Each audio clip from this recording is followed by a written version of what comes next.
নমস্কার, আপনারা দেখছেন গ্লোব টিভি। সবার পাশে সবার সাথে গ্লোব নিউজ নিয়ে এখন আমি ত্রিপর্ণা রয়েছি আপনাদের সঙ্গে। এক নজরে দেখে নেব আজকের বিশেষ বিশেষ খবর। বাঙালির পাতে পড়তে চলেছে ইলিশ। অটো চালকের দেহ উদ্ধার।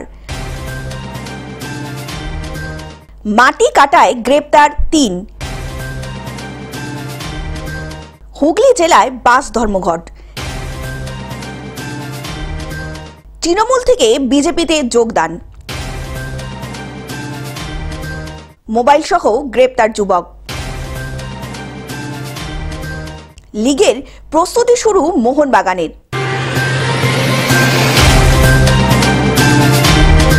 আসছি বিস্তারিত খবরে। বাঙালির পাতে পড়তে চলেছে ইলিশ। বাজারে এলো মরশুমের প্রথম ইলিশ। সোমবার সকালে নামখানার খেয়া ঘাটে প্রায় 25 ট্রলার ইলিশ নিয়ে ফিরেছেন মৎস্যজীবীরা। মৎস্যজীবীরা জানিয়েছেন মূলত আবহাওয়া অনুকূলে থাকার কারণে ট্রলারগুলি ভালো ইলিশ পেয়েছে। সকাল থেকে যে কটা ট্রলার এসে ওই 20-25 মন 30 মনে ওই ইলিশ মাছ পেয়েছে, আর একটু ওয়েদারটা নিচে মতন আছে বলে ওই জন্য ট্রলারগুলো উঠে আসতেছে। আর যেরকম মাছ খুব একটা সুবিধা। আর এখনো কিরম সাইজের ইলিশ রয়েছে মনে হচ্ছে? বড় মাছ পেয়েছে, একটু বর্ষা হলে আরো একটু ভালো মাছ উঠবে মনে হচ্ছে। হ্যাঁ, এরকম একটা উঠছে না। এইরূপ আবহাওয়া থাকলে আগামী কয়েকদিনের ভেতরে বাজারে পর্যাপ্ত পরিমাণে ইলিশ আসার সম্ভাবনা তৈরি হয়েছে বলে জানিয়েছেন মৎস্যজীবীরা। এখন আজকের আমরা প্রায় সকালে যে খবরটা পেয়েছি, যে ট্রলারগুলো আমাদের রাত্রে বেরিয়ে গেছিল 14 তারিখ মধ্যরাত্রে, তো তারা অলরেডি একদিনে ফিশিং করে প্রায় কেউ 1 টন, কেউ 1.5 টন, কেউ 2 টন পর্যন্ত ইলিশ পেয়েছে। এরা যে সমস্ত ট্রলারে পেয়েছে তা না, একটা জোন আছে যেখানে দেখা যাচ্ছে ইলিশটা যেখানেই ছিল হয়তো ওই ট্রলারগুলো সেখানেই মাছটা পেয়েছে। তো এখনও পর্যন্ত আমাদের কাছে যা খবর আছে, আমাদের বিভিন্ন ল্যান্ডিং সেন্টারে যে ট্রলারগুলো ভিড়েছে তাতে প্রায় 25 থেকে 30 টনের মতো ইলিশ আমাদের ল্যান্ড করেছে। তো যা ওয়েদার আমরা দেখতে পাচ্ছি তাতে প্রায় যদি এরকম ভালো থাকে তাহলে কিন্তু কন্টিনিউ কিন্তু এই মাছটা আসতে থাকবে। আগামী দিন, পরশু দিন, তারপরের দিন এ করে কিন্তু একটা ভালো সংখ্যক ইলিশ আশা করা যায় যদি ওয়েদার ভালো থাকে। তো বিগত দিনে কিন্তু ভালো মাছ পাইনি, প্লাস আমাদের আবহাওয়াটা খুব অনুকূলে, এবং এও মানে আগাম যে বর্ষাটা মৌসুমি বায়ুটা প্রভাবটা আগে থেকে পড়েছে।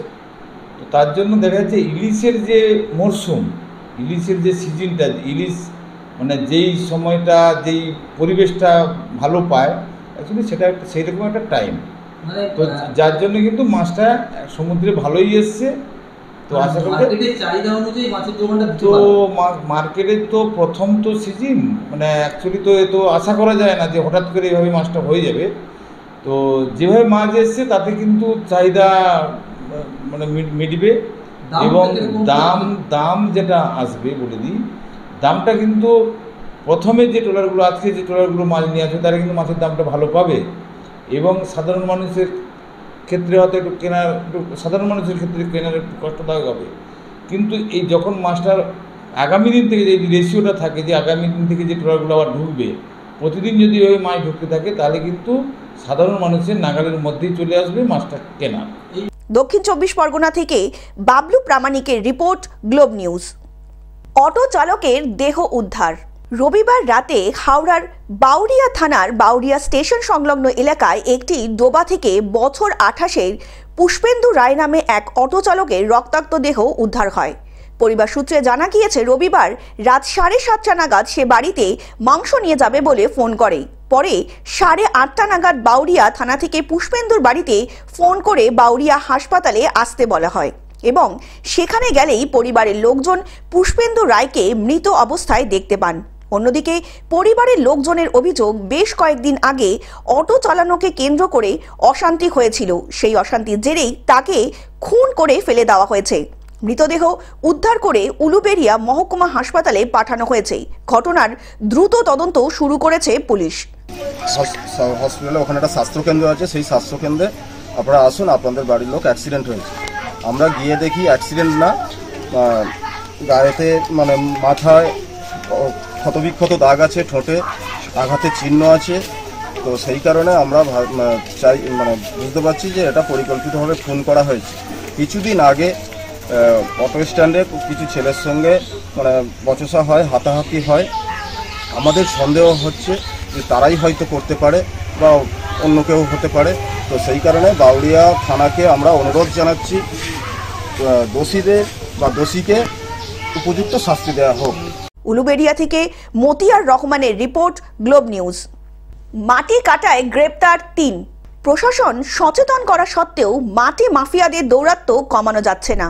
ভারত বাংলাদেশ সীমান্তবর্তী মুর্শিদাবাদ জেলার সাগরপাড়া থানার অন্তর্গত সাগরপাড়ার আশ্রমপাড়ার রাতের অন্ধকারে একটি পুকুর ভরাট করা হচ্ছিল। সেই সময়ই সাগরপাড়ার থানার পুলিশ গোপন সূত্রে খবর পেয়ে তল্লাশি শুরু করে। পুলিশকে দেখে ট্রাক্টর চালক ও মাটি মাফিয়ারা পালাতে সক্ষম হলেও পুলিশ ইতিমধ্যে ৬টি ট্রাক্টর ও ৩ জন মাটি মাফিয়াদের গ্রেপ্তার করেছে।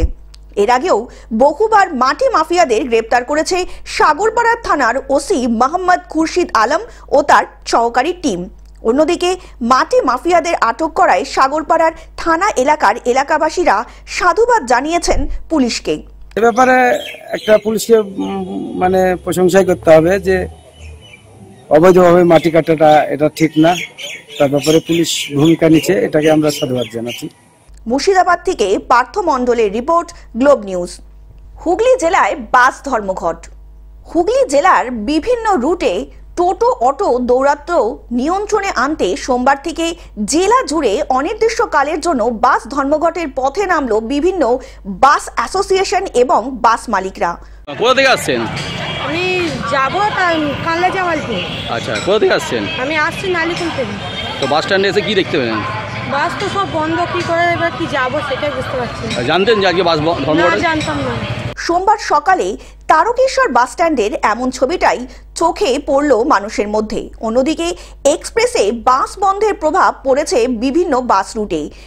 দেখতে যে বাস স্ট্যান্ডে আপনি দাঁড়িয়ে আছেন, কতক্ষণ দাঁড়িয়ে আছেন বাস স্ট্যান্ডে? মিনিট 15। বাস চলছে না? না। কি বলছে? তো বলছে এখন বন্ধ থাকবে। আপনি জানতেন যে আজকে এরকম বন্ধ আছে? না না জানিনি তো, বলে ওই দিন তো বেরিয়ে পড়েছি রাস্তায়। কোথায় যাবেন? আমি খানাকুল যাব। পশ্চিমবঙ্গের প্রতিটি জেলায় সপ্তাহের প্রথম দিন হওয়ায় ভোগান্তির মুখে সকল নিত্যযাত্রীদের পড়তে হয়েছে। কোথায় বাস স্ট্যান্ডে? তো ব্যাগপত্র দেখছি রয়েছে, বাস কি চলছে না? না। কি বলছে? ওই যে আজকে ধর্মঘট। এই যে আজকে যে ধর্মঘট আছে, আপনি জানতেন? না। অন্যদিকে ইন্টার রিজিয়ন এক্সপ্রেস বাস ওনার অ্যাসোসিয়েশনের সম্পাদক গৌতম ধোলে জানান, বাস মালিকরা দীর্ঘদিন যাবৎ বাস চালিয়ে ক্ষতির সম্মুখীন হচ্ছেন। আমরা চাইছি বাস রুটে কোনো অবৈধ গাড়ি চলবে না। শ্রীরামপুর, তারকেশ্বর, 12 নম্বর বা দীর্ঘদিন ধরে বন্ধ লোকাল বাস সংগঠনের তরফ থেকে অনির্দিষ্টকালের জন্য এই ধর্মঘটকে সমর্থন করা হচ্ছে বলে জানানো হয়েছে সংগঠনের পক্ষ থেকে। কিন্তু তিনি আরও জানান, এক্সপ্রেস বাস মঙ্গলবার থেকে নির্দিষ্ট সময় অনুযায়ী চলাচল করবে। মোটামুটি হচ্ছে বলে দিচ্ছি, অনির্দিষ্টকালের জন্য আমাদের দূরপাল্লা কোনো গাড়ি বন্ধ নয়। আমাদের অনলি একদিন 16ই জুন সোমবার, এই দিনটি আমরা ওনাদের ডাকা ধর্মঘটে আমরা সমর্থন করেছি। একটা দিন 16ই জুন সোমবার। 17ই জুন মঙ্গলবার থেকে আমাদের যত দূরপাল্লার বাস আছে, এক্সপ্রেস বাস, সব গাড়ি কিন্তু চলাচল করবে। ওনারা যদি অনির্দিষ্টকালের জন্য রাখেন ওনাদের ব্যক্তিগত ব্যাপারে, আমরা কিন্তু একদিনই বন্ধ রাখছি, অর্থাৎ আজ সোমবার 16ই জুন। হুগলি থেকে কৌশিক ঘোষের রিপোর্ট, গ্লোব নিউজ। তৃণমূল থেকে বিজেপিতে যোগদান। পশ্চিম মেদিনীপুর জেলার ঘাটালে বিজেপির কর্মী সভায় তৃণমূল থেকে বিজেপিতে আসা তৃণমূল কর্মীদের হাতে বিজেপির দলীয় পতাকা তুলে দেন ঘাটালের বিজেপি বিধায়ক শীতল কপাট। অনুষ্ঠানে উপস্থিত ছিলেন একাধিক বিজেপির নেতাকর্মীরা।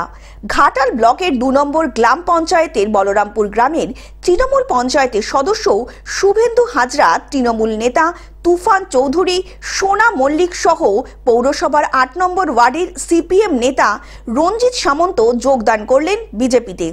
আমি তৃণমূল কংগ্রেস করতাম, বর্তমানে আমি ভারতীয় জনতা পার্টি জয়েন করলাম মোদিজির উন্নয়নকে আগিয়ে নিয়ে যাওয়ার জন্য। অনেক উন্নয়ন স্তব্ধ হয়ে গেছে বাংলায়, যেটা আমরা ঘাটাল সাব ডিভিশনের সমস্ত রাস্তাঘাট দেখলে আপনারা দেখতে পাবেন যে এই খাদের টাকা কোথায় কিভাবে নষ্ট হচ্ছে। আমরা সব কিছুই মিডিয়াতে দেখি, আপনারা নিজেরাই এটার জন্য মানে খুব ভালো উপযুক্ত, বা আপনারা যেটা প্রচার করেন আমরাও শুনি। আপনাদের মতো অনেক মিডিয়া আছে যারা এই তৃণমূল দলটাকে অলরেডি মানে কিছুটা হলেও বাঁচিয়ে রেখেছে, আবার অনেকেই আছেন যারা তৃণমূল দলটাকে দেখাতেই চাইছেন যে অলরেডি তারা সত্যটা কি। তো আমি সেই সব মিডিয়া এবং মিডিয়া বন্ধুদের সকলকে সম্মান এবং শ্রদ্ধা জানাই, যারা সত্যটাকে তুলে ধরছেন তাদেরকে সকলকেই। তৃণমূলের কোন অঞ্চলে কি দায়িত্ব ছিলেন? আমি তৃণমূলের মনসুকটু গ্রাম অঞ্চলে আমি পঞ্চায়েত সদস্য এবং ওখানে শিল্প পরিকাঠামোর একজন সদস্য, মানে পঞ্চায়েতের। এ বিষয়ে ঘাটালের বিজেপি বিধায়ক শীতল কাপট বলেন, আগামী দিনে আরও তৃণমূলের নেতাকর্মীরা বিজেপিতে যোগদান করবে বলে আশা করা যাচ্ছে। তৃণমূল থেকে আমাদের মনসুকা যে 4 নম্বর অঞ্চল, ওখানে একজন পঞ্চায়েত সম্মানীয় শুভেন্দু হাজরা মহাশয়, আর তৃণমূল থেকে খড়ার পৌরসভার 9 নম্বর ওয়ার্ড থেকে তুফান চৌধুরী, এবং 12 নম্বর ওয়ার্ড থেকে তৃণমূলের দীপক মান্না, সোনা মল্লিক আর সুধাকর সানকি, আর সিপিএম থেকে এসে খড়ার পৌরসভার 8 নম্বর ওয়ার্ড থেকে সম্মানীয় রঞ্জিত সামন্ত মহাশয়, প্রত্যেকে বিজেপিতে স্বাগত জানায়। এটা আমরা এই তো মাত্র ট্রেলার দেখিয়েছি, এরপর আগস্ট মাসের মধ্যে তৃণমূলের অনেক পঞ্চায়েত, অনেক নেতা ভাঙবে, আর 2026-এ 100% নয় 200% সরকার করবে, শুধু সময়ের অপেক্ষা। পশ্চিম মেদিনীপুর থেকে কল্যাণ মণ্ডলের রিপোর্ট, গ্লোব নিউজ। মোবাইল সহ গ্রেপ্তার যুবক।